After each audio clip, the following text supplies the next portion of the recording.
Hello everyone, I hope everyone is doing good today. And today I'm going to be talking about building relationships in the classroom with a focus on child obesity. The main goal of this lesson is to help educators understand how obesity affects a child's mental ability.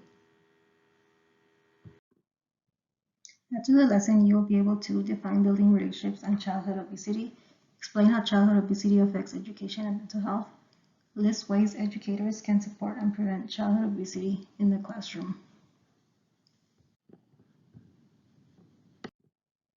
The next slide illustrates classroom management on misbehavior.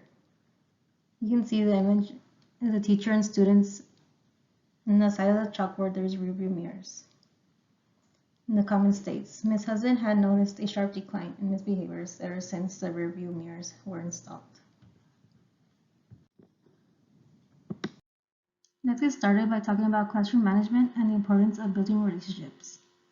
By building relationships, you can provide emotional support, encourage student involvement, decrease behavioral problems, and create a safe learning environment. Providing emotional support to our students is essential for forming strong relationships. Communicating with students on their interests will help educators plan activities that everyone can participate. Becoming familiar with students' family and life struggles will prevent behavioral problems from happening. Creating a safe learning environment makes it easier for a student to express themselves in the classroom. Now that I've mentioned a brief overview of how building strong relationships can improve student-teacher relationships, I want to talk about childhood obesity. Childhood obesity is a condition that exceeds normal body weight measures. 1 in 6 children in the US are overweight or obese. It is the 5th leading global cause of death. For children, the body mass index BMI for overweight is greater than 25. The BMI of obesity is greater than 30. In the past, it is used to be every 1 in 10 children had obesity, but now the chances of child obesity is much greater. Overweight and obese children are at greater risk of developing diabetes, cardiovascular disease, and other diseases that can decrease their life expectancy. Now that we are familiar with the basic information of childhood obesity, let's focus on the factors that cause the problem. First, lack of exercise. Secondly, improper nutrition. And lastly, environment. Most children spend their free time playing video games and watching television instead of being active. The recommended activity for children is 60 minutes per day. Children consume foods high in sodium and sugar that leads to weight gain. Some examples are chips, soda, hamburgers, pizza, cookies, and other unhealthy snacks and meals. Their environment plays a role in eating habits. For instance, seeing others eat unhealthily snacks will contribute to them developing those habits. It's important to be mindful of what you eat around your students since they learn and develop bad eating habits that in turn affect their overall health. Many teachers don't pay attention to how the education system is really impacting childhood obesity.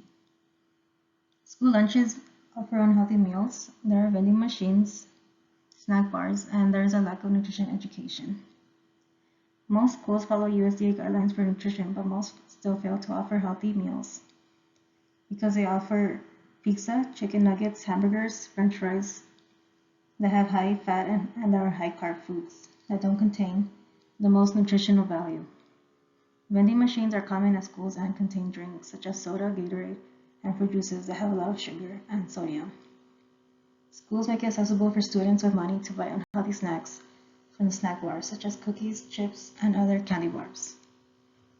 Majority of schools fail to educate students on the importance of healthy eating habits. Schools promote bad eating habits by giving students unhealthy meals and snack options. It's important to note how childhood obesity can affect their mental ability in terms of learning. Poor academic performance, less school attendance, and low classroom engagement. Obese children can't concentrate in class due to lack of physical activity. Also, unhealthy food consumption promotes brain fog due to excess sugar and sodium consumption that leads to fatigue. Overweight and obese children miss more school days due to frequent doctor visits and illness associated with bad eating habits. Overweight and obese children engage less in the classroom due to dozing off and not paying attention in class. The number one factor that plays a role in their learning is their mental health. because there's more chances of bullying, low self-esteem, and anxiety and depression. Peer bullying is common among obese children due to looking different. Being humiliated and teased because of their weight causes them to think about their image. This is a reason for failing grades in school since they lack self-confidence, which impacts their ability to succeed. They feel depressed and anxious due to the emotional toll obesity has on them and feeling neglected by everyone. This causes them to isolate from peers and engage less in the classroom. There are ways that educators can support children with obesity, such as offering before after school tutoring, having one-on-one meetings, and avoiding discrimination. Students who are obese or overweight tend to perform better in a class with less students. They don't feel judged by others and find it easier to ask for help. Having one-on-one meetings allows the teacher to become familiar with personal and academic struggles to better understand how to teach them. Some teachers discriminate against students that are overweight by not allowing them to participate in physical and classroom activities. Discrimination should be avoided to have better classroom engagement. Educators play an important role in prevention on childhood obesity in their classrooms and in the whole school as a whole. The way you can do this is by promoting healthy snacks, getting students moving, being a good role model, and advocating for health programs and policies. For test breaks and positive reinforcement, teachers reward students with snacks. Providing healthy snacks to students instead of chips, cookies, and other unhealthy options strive to offer fruits, whole grain products, and foods high in protein. Incorporate times of movement such as stretch breaks and outside demonstrations relating to the classroom. Students look up to teachers and inspire them every day. It's important to represent a positive image to encourage students to be healthy and exercise. If a teacher suspects problems with health education system, they should speak up and look after the students' health. Teachers want the best for their students and see them succeed to do great things in life. This next slide just mentions several facts about childhood obesity. First, childhood obesity in the US keeps rising. Most find it difficult to focus in class. Building relationships helps with engagement. Teacher support and prevention methods can help obese children. The epidemic has impacted many students academically across the world and needs to be resolved. Obese children can focus in the classroom due to mental disorders such as anxiety, depression, and low self-esteem. Forming strong relationships with obese children will help them feel safe and encourage engagement in the classroom. Teachers can have one-on-one meetings to support students emotionally to understand their low academic performance.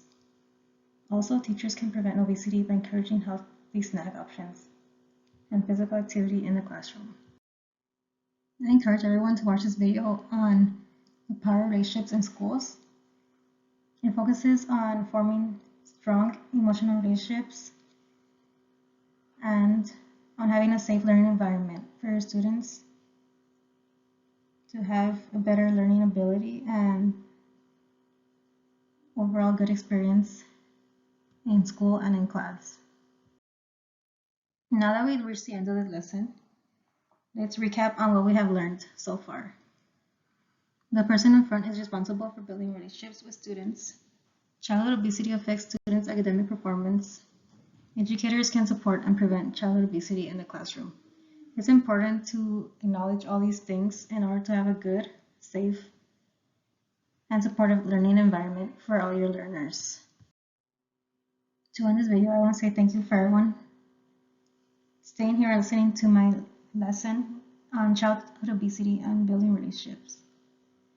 So it's really important to take all these things into consideration when wanting to teach your students and learning about what obstacles children with obesity have to face. It will make student-teacher relationships more powerful, and there will be more engagement with the students. So thank you all for your time, and I hope you enjoyed this lesson and learned something.